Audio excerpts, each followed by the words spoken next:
मिरज विधानसभा मतदारसंघात ग्रामीण भागात सत्ताधारी पक्षाच्या सरपंच आणि ग्रामसेवक यांना हाताशी धरून गावातील लोकांना एकत्र करून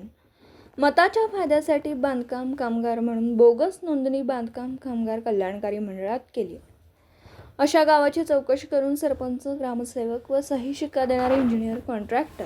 ठेकेदार आणि बोगस नोंदणीधारकावर कायदेशीर कारवाई करा, अन्यथा कामगार मंत्री सुरेश भाऊ खाडे यांना घालणार घेरावा, असा इशारा संजय गोपाल कांबळे, जिल्हा संपर्क प्रमुख, वंचित बहुजन माथाडी ट्रान्सपोर्ट